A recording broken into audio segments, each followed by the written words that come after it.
Coucou, ici Tata Nexua avec une voix suave et très chaleureuse pour un nouveau format court. Alors nous allons parler des corrections à faire avant l'alpha lecture. Vous avez payé une alpha lectrice ou un alpha lecteur, vous vous apprêtez à lui envoyer un ou deux chapitres par exemple pour les retravailler. Qu'est-ce qu'il faut faire avant? Est-ce que j'envoie tout comme ça? Est-ce qu'il y a quelque chose à faire? Ne vous inquiétez pas, on en parle après le générique.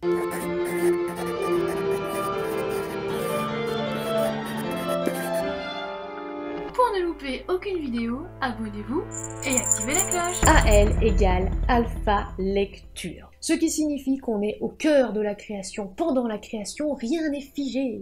Rien n'est terminé, tout peut basculer. Ça fait un petit peu scénario blockbuster, non? Une alpha lecture, c'est pour les personnes qui ont besoin de recevoir de la motivation, des retours rapidement aussi sur ce qu'ils et elles écrivent. Vous avez trouvé quelqu'un qui vous le fait?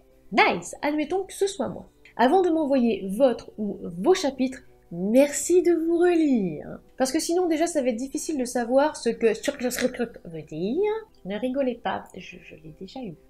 Ensuite, au moment d'écrire, votre logiciel de traitement de texte doit déjà être configuré dans ce que j'appelle environnement écriture. Alors si ce n'est pas le cas, au moment de vous relire, vous pouvez très bien mettre les tirets quadratins pour les dialogues, vérifier si par exemple vous êtes avec la team guillemets et tirets, vérifier justement s'ils sont bien mis. Pas de majuscules aux incises, ça paraît la base, mais c'est quand même plus agréable à lire quand voilà, c'est déjà on va dire bien formaté.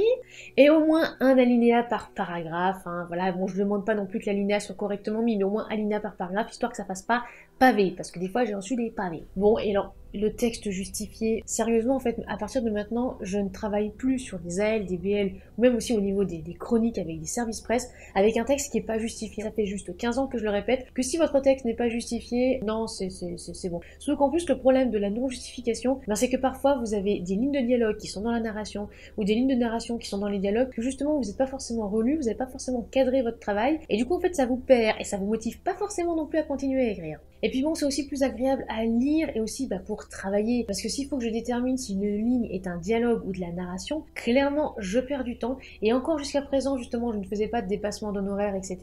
Mais là j'ai bien remarqué quand même qu'il y a certains auteurs et certaines autrices qui font un effort mais considérable pour la lecture, et d'autres en fait qui me balancent des fois limite des brouillons où il n'y a absolument pas de retour à la ligne, et où en gros il faut un petit peu que ce soit moi qui remette tout ce qu'il faut comme il faut.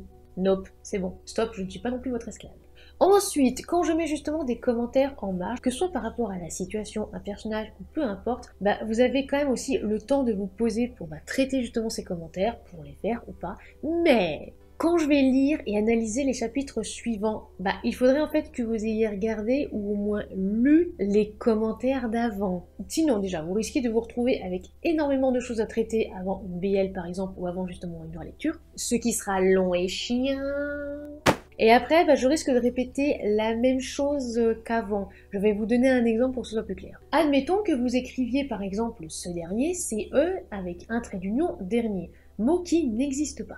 Et que justement, au niveau du premier chapitre, je vous signale que vous avez fait cette erreur et que ce serait peut-être bien justement de la corriger. Cela ne sert à rien de me renvoyer justement les chapitres suivants en AL avec cette même erreur. Déjà tout simplement parce que ça va être chiant pour moi, et ça va être aussi chiant pour vous, parce que je vais pas vous mettre 36 fois, et il faut modifier l'orthographe de ce mot. Donc tout simplement, je ne le mets plus qu'une fois, et après en fait, si je vois ça, je saute carrément la ligne en fait, parce que si vous ne corrigez pas, ça veut dire très clairement que vous faites même pas l'effort de corriger votre ouvrage. Enfin, pas la peine non plus d'aller jusqu'à antidote pour un envoi en alpha lecture, mais sachez que si vous travaillez au fur et à mesure avec moi, il y a des automatismes en fait qui vont venir tout de suite. Par exemple, un mot d'incise que vous mettez trop souvent, et dans les premiers chapitres, j'arrête pas justement de vous dire en marge, varie un petit peu, parce que tu n'arrêtes pas de dire s'enquit-il ou dit-il. À force, on va dire, de voir ça et de voir répépète en marge, croyez-moi, vous allez mettre beaucoup moins souvent ces verbes d'incise et vous allez justement réfléchir à comment on va dire contourner ça, puisqu'à force de vous être tapé, on va dire, des coups de fouet par mois, vous allez, on va dire, creuser et aller encore plus profondément. Donc corrigez effectivement un petit peu en solo vos chapitres avant d'envoyer une alpha lecture, mais déjà vraiment relisez-vous et formatez, on va dire, un petit peu aussi votre texte pour que ça vous motive. N'oubliez pas qu'il y a vraiment beaucoup d'auteurs et d'autrices, parce qu'on en parle effectivement entre nous, qui en mettant par exemple au format A5 et non pas au format A4 leur histoire, en faisant justement une mise en page comme si ça allait être publié, même si on n'est pas du tout dans la publication, des fois ça motive et ça booste. Voilà, c'est la fin de ce petit format court, j'espère qu'il vous aura plu. On verra ensemble la prochaine fois les corrections à faire avant une bêta lecture. Et oui, évidemment, ça suit. En attendant, merci beaucoup d'avoir suivi ce format court. N'oubliez pas de vous abonner, c'est gratuit, de lâcher un petit like et de partager cette vidéo, en plus de laisser un petit commentaire. Cela nous fera très plaisir et ça nous aidera au niveau algorithme. Si vous souhaitez nous soutenir financièrement parlant, vous pouvez vous rendre dès à présent sur Utip ou Tipeee à la page Tata Nexua. Et en attendant, chers tardigrades, la prochaine vidéo, soignez votre plume.